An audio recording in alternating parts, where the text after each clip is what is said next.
right, good morning. So first thing, we're going to spend a little bit of time on some housekeeping stuff. And I did promise that we would talk about Capstone 2 this morning, so let's go ahead and get that out of the way. So this is up on Blackboard already. It's been up for a few days, but I wanted to go through it with you quickly just so that we are all on the same page. So your capstone is not due until after spring break. But I wanted to give you the info now in case you want to get it done over break rather than having to deal with it when you come back. The project is in essence the same as the Capstone 1 project in scope. You have two options again, an analysis with a roadmap or a composition with a roadmap. Both options also include reflection papers. So analysis. The only thing that really is different from Unit 1 is the repertoire from which you're choosing. So Unit 1, we are talking about referential collections and modes. Unit 2, now we're dealing with atonal music, so things that you can use set theory with, and also 12-tone techniques, which we'll get to in a hot second, which is part of the reason we're doing this early. So a lot of you were really proactive last unit about contacting me very early on to either ask for advice on a piece and get help choosing a piece, or to just like run a piece by me and say, is this okay? Please continue to be that proactive with this unit, because again, none of our music is in public domain. So if you need a score, you're going to have to hook up with the library in order to legally get access to it. If you don't get legal access to it, I just don't want to know about it. If you are not sure of what piece to do, I do have some ideas. Some are in your course pack. So there's a song in your course pack called "The Poison Tree" by Benjamin Britten, and that's a great choice. We were going to do it in class, but I kind of rearranged things, and we just won't have time for it. I sort of overstuffed the course pack inadvertently. So Britten's "A Poison Tree" is a great option. We will next week spend both of our days next week on two different movements from Ruth Crawford's diaphonic piece. And there is one of the other movements that is also a wonderful choice for this project. So it is attached to the announcement on Blackboard. If you decide next week that you really like the two Crawford pieces, you can choose the other movement from that work to explore as an option. For my string players, if you want to get some string quartet action, Webern's five movements for string quartet, the third movement, is a fantastic piece. It's not overly long, so it's a great piece in terms of scope for this project. I also attached that score to the post on Blackboard.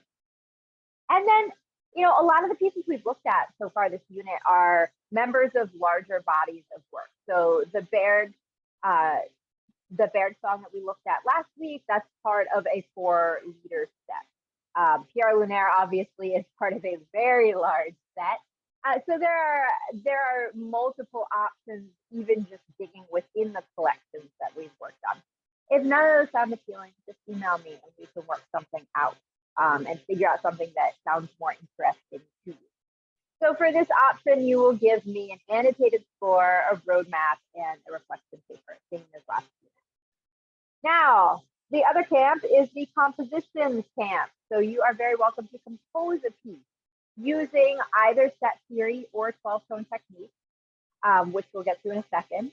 So you are very welcome to compose a piece. Just like last time, you can sort of implement the style of another composer, or you can just do your own thing. But anything you choose to do is absolutely fine. I need from you an annotated score. And most of you just submitted a performance last time. My composing people just submitted a performance. So that is absolutely fine, again, for this. And then also a reflection paper.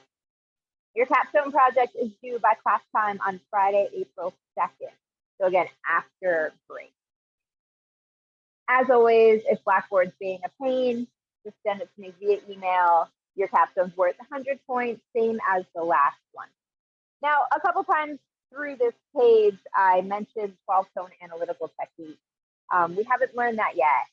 So rather than, I didn't plan last unit very well in that a lot of you chose to do the Rinsky course top, which I wasn't anticipating. And we didn't do optocomicism until like the week the project was due. So with that in mind this time, a few of the pieces that I listed here use a technique we have yet to learn. For Monday, your asynchronous lecture is on serialism. I didn't actually plan to do this lecture until the Monday after spring break, but I filmed it last weekend so that it would be available to you early in case you want to consider either doing one of these pieces or you want to consider composing in that way for your capstone. So the serialism lecture is up on YouTube already, and you're very welcome to listen to it anytime in the next couple of weeks. It is not technically due until the Monday we come back from spring break. That's when it's actually scheduled for, because we will explore some serial pieces that. But I wanted to give it to you as an option a little bit early. So with that said, you can listen to it on Monday if you want. There's no other lecture for this coming Monday. So you can listen to the serialism lecture if you want, or you can just take Monday off and listen to the serialism lecture after break or sometime in between. It's totally up to you, but that's the only lecture left for Unit 2. So we have 2 Mondays left of the unit, but just one asynchronous lecture.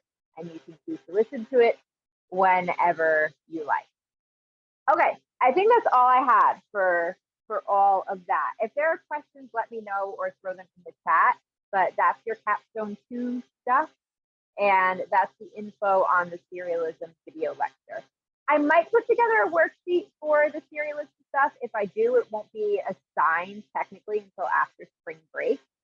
It's a weird topic to assign a worksheet for because I refuse to make you derive matrices by hand because the internet does that in 0.2 seconds for you.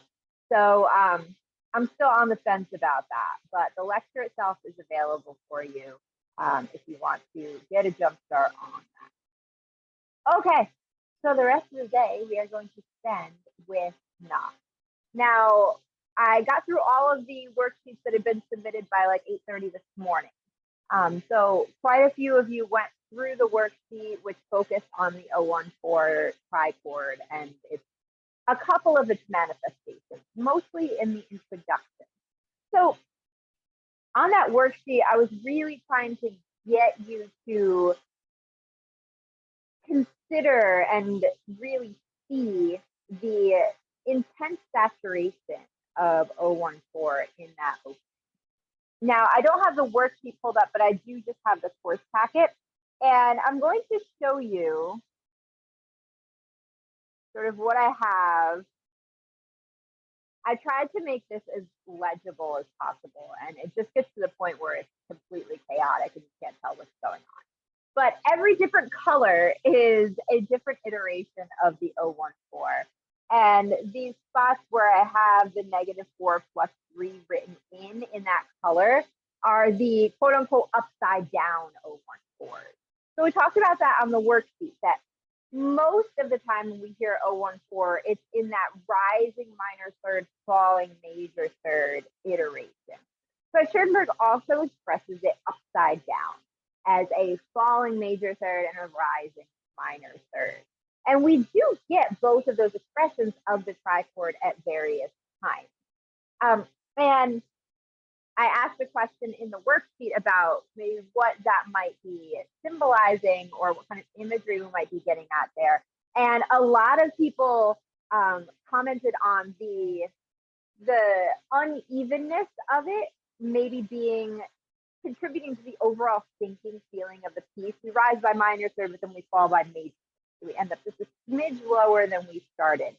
And a lot of people talked about the sort of general feeling of sinking in this piece and that particular contour really aiding in that. Other people talked about just kind of the unsettling feeling of it being uneven and how that just sort of makes the whole piece feel a little lopsided and a little off in a sinister way. And then a handful of people did mention this very specific imagery that I love of moth wings, like the actual flapping of moth wings. Because if we, again, refer back to the text, we have this rondelle form and the line that keeps coming back is about these obscure black giant moths. So some people talked about the contour also kind of mimicking the flapping of wings. One person even mentioned that they thought that it might be an image of the actual flight pattern of the moth, of kind of like a very jagged, grotesque flight pattern. So tons of great ideas that you guys had in terms of what that particular trichord could be symbolizing. Now, another question on the worksheet, and one that is also in the Google Doc now, is if there was anything else that jumped out at you that was not 014 related. And a couple people were very honest and said, no, all I can hear is that stupid trichord now, because that's all, like, it's everywhere. And that's a very valid point.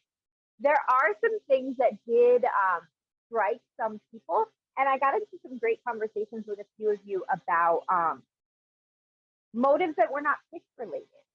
So a couple of people commented on the tremolo being something that really jumped out to them, or just in generally extended techniques that Schoenberg is asking you, everyone, vocalists included, to use.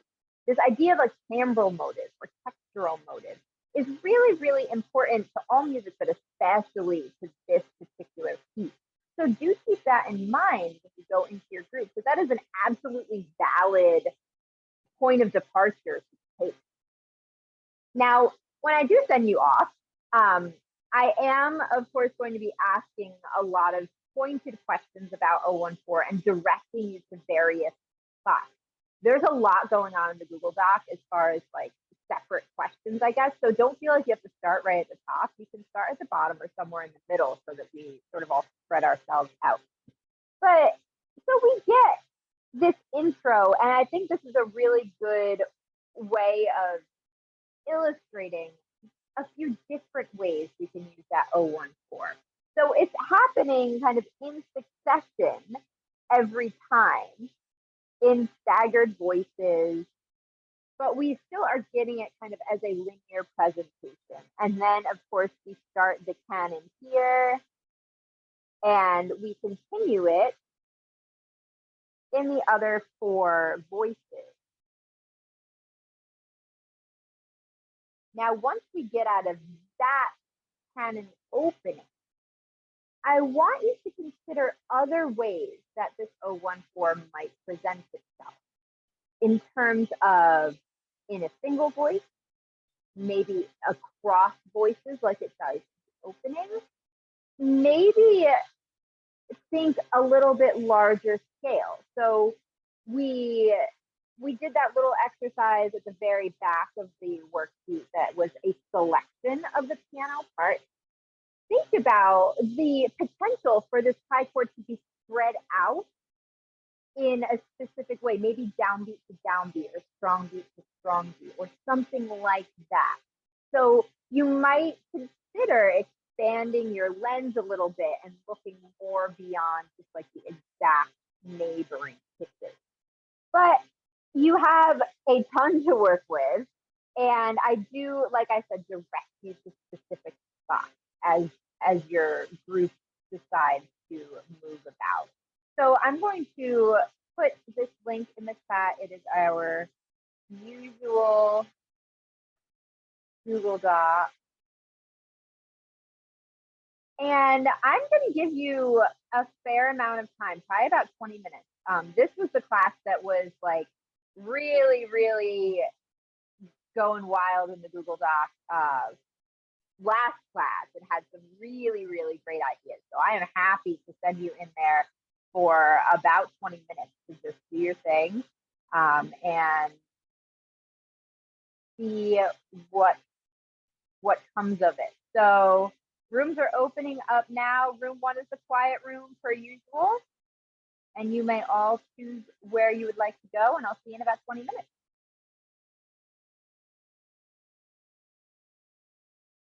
Okay, so I marked down what you were writing about as you were working, and I also put some other annotations on the score that might be helpful for you come discussion response time.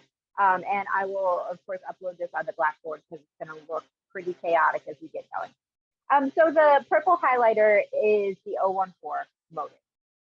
The blue highlighter is this rising seventh, and there are also some falling sevenths in there. A few people mentioned them in their worksheet.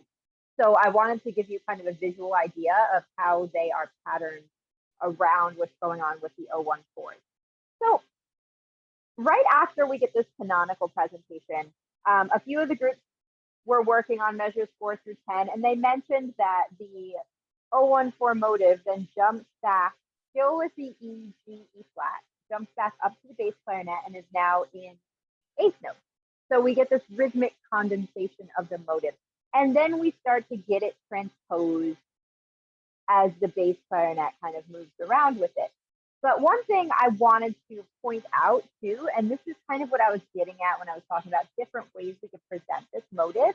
If you take the first note of each of these motivic presentations in measure 8, you actually get the 014 again. So this presentation starts with an E, this one with a G, this one with an E flat. So that's why I have these beams here. The first note of each of those presentations is its own little 014 with the 3 notes that are kind of like the home variation of that motive, E up to G, down to E flat. So it's kind of like double embedding of the motive in that measure is really neat. And we see it again with the same exact pitch content in the left hand of the piano at measure 9. And the voice actually does get the motive on E, G, E flat in measure 10.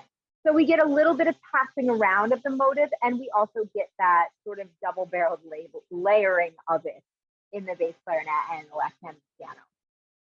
And then as we move along, I did highlight this. Someone mentioned it, and I can't remember if it was someone from this class, but someone mentioned it on the worksheet. The introduction of these stacked fourths in the piano that stay around for a few measures. That was something that someone commented on as something that stuck out to them as a contrast of sorts to the 014. So we get these quartal and quintal harmonies in the piano. And then our 014 again comes back with that embedded form in the left hand. And the voice gets a little 014 action. It's obviously presented in a different contour, but there is something going on there. All right, measure 14. This is actually what was on your worksheet. I just took like the lowest notes of the left hand of the piano. We already know the 014 construction of that from your worksheet, but what I wanted to also point out is look at the slurring. So these are slurred in pairs against a 3-member trichord. So we start to invoke a little bit of hemiola there. So we've got a 3-note trichord, but it's slurred in groupings of 2. So it's an interesting take on hemiola because we're dealing with it in a slightly different way. It's not necessarily hemiola against the bar line or against any presiding rhythm or pulse, but it's a 2 against 3 against the trichord itself. So I found that to be really kind of interesting and unique. Okay, there was a group who commented on measure 17. This is easy to miss because this is a contour we haven't really seen of the trichord. It's completely spread out here. So Schoenberg is now just kind of like opening up space with this trichord, almost in an arpeggiating kind of a sense, right? And so we swing through a couple of presentations of this trichord in that way.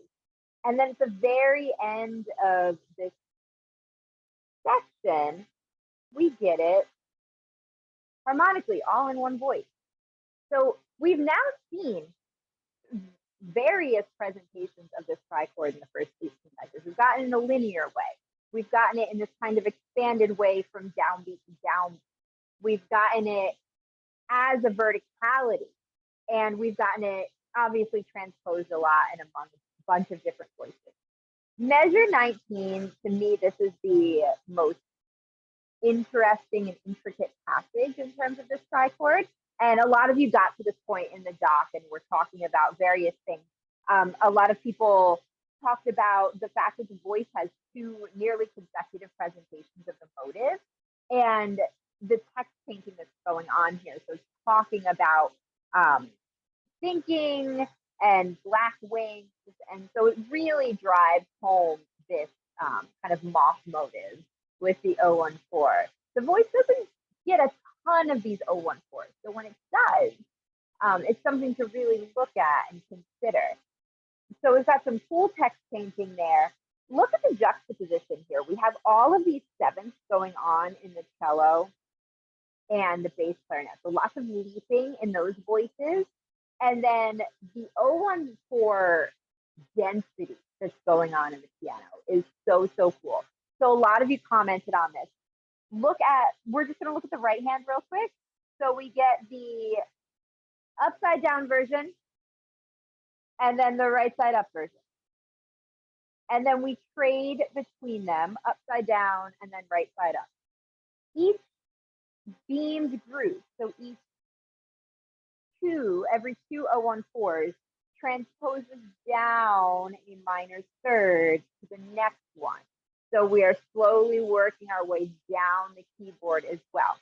Not only that, but look at what the left hand is doing. The left hand starts with the right side up version and then switches to the upside down version and also transposes down with each step. So we get right side up and upside down on top of each other, and we trade them back and forth. So there's always one of each playing every single time. So it's a really neat kind of linear and vertical saturation of that trichord. And that goes on forever. All those purple dots were just because I didn't feel like highlighting the entire page purple. So that lasts for quite a while. And then a lot of you did talk about the ending and how it differs from the opening in textural density, in rhythmic density, rhythmic movement, harmonic. Someone used the term harmonic rhythm, which I actually really like, because this 014 sort of becomes our harmony of the piece, so to speak. So this closing, I didn't mark it up because you guys did a fine job of it in the Google Docs, but it does have some differences from the opening. The last thing I want to mention is the vocalist's last presentation of the text, which is, if we again look at the form, the last line of the text is also the first line of the text that also came back in line 7. This is the only line that we hear 3 times. And normally when the vocalist does it, it starts on D flat and it's a descending chromatic line. This is the 3rd time, the last time, and this line this time starts with our sort of home base moth motive of D flat. So I didn't even highlight all of them because I was a little crunched for time, but you can just see visually how densely packed this piece is with that particular motive. And some of you did talk about, I asked, how Schoenberg sort of keeps this interesting when it's really germinated off of a 3-note theme. And I think we've kind of hit a lot of them. The differences in contour, in rhythm, in range, in layering. So there are all these different ways that we can manipulate this motive to continue to keep it interesting. Okay, we're gonna do one last thing, and that is watch a performance. So we watched the Israeli Chamber Project performance on Wednesday, and we are going to watch one more. This one is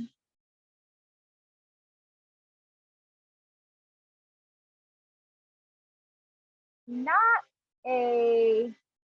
what I would call a professional performance, but this is a widely circulated video among friends. So we're gonna give this a watch. I don't even know if you guys know what Teletubbies are, but here it is.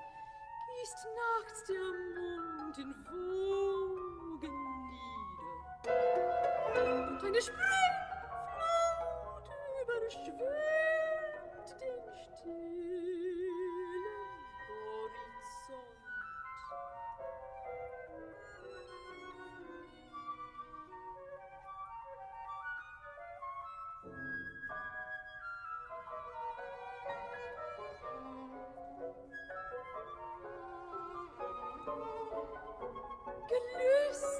schauerlich und süß, durchschwimmen ohne Zahl die Fluten. Den Wein, den man mit Augen trinkt, gießt nachts der Mond und Wogen nieder.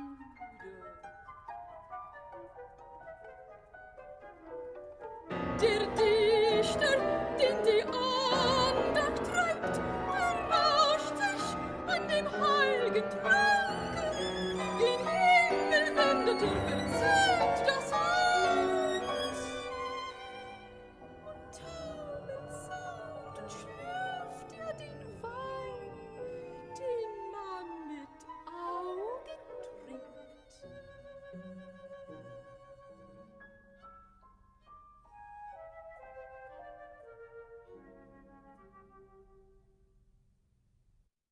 So I didn't mention before it starts, that's another song from Pierre Lunaire, which I figured you figured out when you heard the piccolo. But that's another song from the set. And someone at some point put a Teletubbies video to it. I'm not mad at it. I think it really drives home the creepiness that we're going for with it. All right, wonderful. So Monday is user's choice. You can take the day completely off from asynchronous lecture, or you can watch the serialism video and get it out of your way. There will be a pre-listening due on Wednesday for the first Ruth Crawford piece that we're listening to. I will get you set up with all of that in Blackboard tomorrow morning. If you've got questions, hang out. Otherwise, your discussion responses will fall into my inbox by Monday, and I will see you guys on Wednesday. Have a wonderful weekend. Thank you very much. Thank you. You're welcome. You're welcome.